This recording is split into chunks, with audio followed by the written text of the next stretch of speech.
बिस्मिल्लाहिर्रहमानिर्रहीम। अस्सलाम वालेकुम रहमतुल्लाहि व बरकातुहू।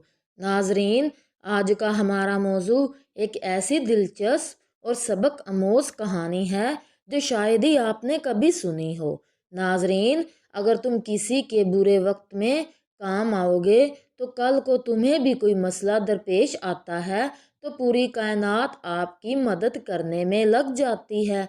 नाजरीन, पुराने वक्तों का जिक्र है कि इराक के एक शख्स ने हज का इरादा किया, जिसके लिए उसने दिन रात मेहनत मजदूरी करके हज के लिए कुछ पैसे इकट्ठे किए। आजकल के दौर की तरह उस वक्त भी लोग काफिलों की सूरत में हज पर रवाना होते थे, मगर पैदल काफिलों के अफराद को जमा करने के लिए एक इंतजार गाह बनाई गई थी। नाजरीन, एक आदमी था। उस आदमी ने अपने घर वालों से मशवरा किया और सब की इत्तेफाक राय से वो हज पर जाने के लिए तैयार हो गया। घर में छोटा सा फंक्शन किया और इसके बाद इस आदमी को अलविदा कहा गया। रवानगी के रोज़ वो आदमी अपने घर वालों से दुआ लेकर निकलने लगा तो फर्दे जज्बात में सबके आंसू निकल आए और सब ने इसे अपनी दुआओं और अपनी नेक ख्वाहिशात के साथ रुखसत किया। इंतज़ार गाह में काफिले वाले सब इसका इंतज़ार कर रहे थे, क्योंकि वो पहले ही लेट था। चनाचे उसने अपने घर वालों को खैर मुकद्दम कहा और काफिले की तरफ चलता बना। उस आदमी के घर और काफिले के इंतज़ार गाह के दरमियान एक जंगल पड़ता था। वो आदमी तेज तेज कदम उठाता जा रहा था। अभी वो जंगल में से गुजरने वाला ही था कि जंगल से कुछ पहले एक घर से अचानक किसी खातून और बच्चों के रोने की आवाज़ ने उसे चौंका दिया। वो हैरान हो गया कि इतने घने जंगल में ये आवाज़ कहाँ से आ रही है।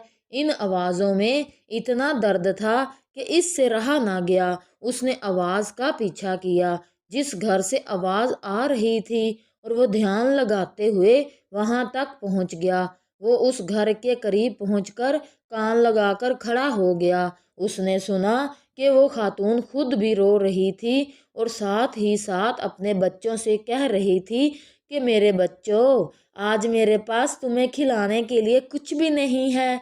जो कुछ था वो कल रात ख़त्म हो गया और बच्चे भूख और प्यास की शिद्दत से मसलसल बिलक बिलक कर रो रहे थे। एक तरफ काफिले वाले उस आदमी का इंतज़ार कर रहे थे और दूसरी तरफ एक भूखा खानदान किसी की मदद का मुंतज़िर था। वो आदमी कश्मकश में मुब्तला हो गया। आखिरकार आसमान की तरफ निगाह करके हाथ बुलंद करके कहने लगा, या मेरे अल्लाह, आज मैं अजीब इम्तिहान पर खड़ा हुआ हूँ। एक तरफ तेरी अजीम इबादत है और दूसरी तरफ ये बेबस खानदान। या अल्लाह, ना मैं तेरी इबादत छोड़ना चाहता हूँ और ना ही इन लोगों को इस हाल में छोड़ सकता हूँ। मेरे मालिक, तू ही मेरी रहनुमाई फरमा, मुझे सीधा रास्ता दिखा। अगले ही लम्हे उस आदमी ने उस घर का दरवाज़ा खटखटाया। खातून ने दरवाज़ा खोला तो वो आदमी बोला, बीबी, मैं नहीं जानता तुम लोग कौन हो, बस इधर से गुजर रहा था कि तुम्हारे रोने की आवाज़ ने मुझे रुकने पर मजबूर कर दिया। मैंने तुम्हारी बातें सुन ली हैं। ये लो, मेरे पास कुछ पैसे हैं और कुछ खाने की चीज़ें हैं। इनसे अपने लिए और अपने बच्चों के लिए खाने का कुछ बंदोबस्त कर देना। वो खातून अपने जज्बात पर काबू न रख सकी और रोते हुए बोली, ए अजनबी, पिछले ही दिनों मेरे शोहर का इंतकाल हो गया था। तब से ही हम पर मुसीबतों के पहाड़ टूट पड़े हैं। आपकी बहुत मेहरबानी जो आपने हम गरीबों पर इतना रहम किया। अल्लाह ताला आपकी दिली मुराद पूरी करे। हज से बढ़कर उस आदमी की दिली मुराद और क्या हो सकती थी। लेकिन हज पर जाने के लिए कुछ सरमाया तो राह खुदा में खर्च कर दिया था। अब वो आदमी ना तो वापस घर जा सकता था कि घर वाले क्या सोचेंगे, और ना ही हज पर जा सकता था क्योंकि काफिले वालों के साथ जाने के लिए अब इसके पास पैसे नहीं थे। चनाचे वो आदमी करीब के जंगल में छुपकर बैठ गया और हज के दिनों के गुजरने का इंतज़ार करने लगा। कुछ दिनों के बाद جب حج کے دن گزر گیا اور اس کے قافلے کے لوگ جنگل کے راستے اپنے اپنے گھروں کو جانے لگے تو وہ آدمی بھی چپکے سے ان میں شامل ہو گیا۔ ناظرین، تب ایک آدمی نے اس سے مخاطب ہو کر کہا، جناب حج مبارک ہو، میں نے آپ کو فلاں جگہ آب زمزم پیتے دیکھا تھا۔ کچھ دیر بعد دوسرا آدمی بولا، جناب حج مبارک ہو، میں نے آپ کو نماز پڑھتے دیکھا تھا۔ اسی طرح ایک اور شخص بولا، جناب حج مبارک ہو، میں نے آپ کو خانہ کعبہ کا طواف کرتے دیکھا تھا۔ غرض یہ کہ ہر حاجی اس کے حج کے موقع پر اس کی موجودگی کی دلیل دینے لگا۔ وہ آدمی اپنے گھر پہنچا تو گھر والوں نے بھی پرتپاک استقبال کیا اور حج کی ڈھیر ساری مبارکباد دی، لیکن وہ آدمی اندر ہی اندر پریشان تھا کہ میں تو حج پر گیا ہی نہیں تھا، تو پھر کیوں ہر حاجی میری وہاں موجودگی کی بات کر رہا ہے؟ ظاہر سی بات ہے حج سے واپسی پر کوئی بھی حاجی جھوٹ نہیں بولے گا، لیکن ماجرا کیا ہے سمجھ سے باہر ہے۔ انہی سوچوں میں گھومتے گھومتے اسے نیند آ گئی اور وہ سو گیا۔ عالم خواب میں اسے بشارت ملی کہ اے نیک دل انسان، تم نے حج جیسی عظیم عبادت کو چھوڑ کر مخلوق خدا کی مدد کی۔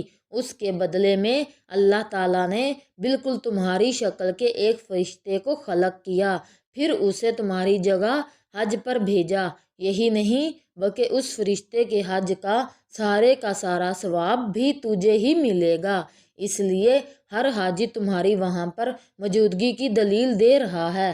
اچانک اس آدمی کی آنکھ کھل گئی اور یہ ماجرا دیکھ کر وہ بہت حیران ہوا۔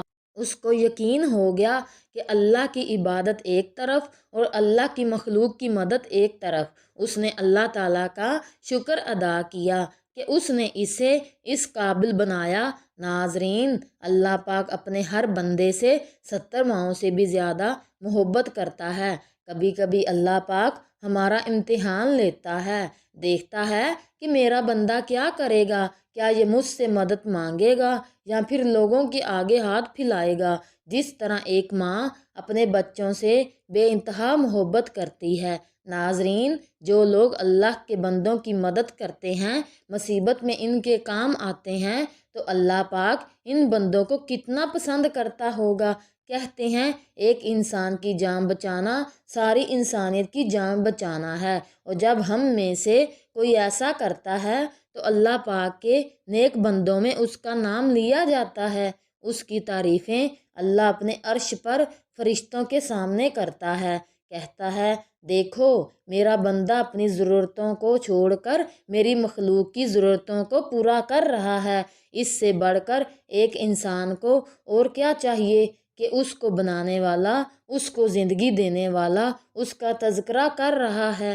ناظرین، اللہ رب العزت ہمیں نیک کام کرنے اور اللہ تعالیٰ کی راہ میں خرچ کرنے کی اور اللہ کی مخلوق کی مدد کرنے کی اور اللہ کا قرب حاصل کرنے کی اور لوگوں کی مدد کرنے کی توفیق نصیب فرمائے، آمین۔ ناظرین، اگر آج آپ کو ہمارا یہ پیغام اچھا لگا ہو تو ہمارے چینل کو سبسکرائب کریں اور لائک کریں۔ جزاک اللہ۔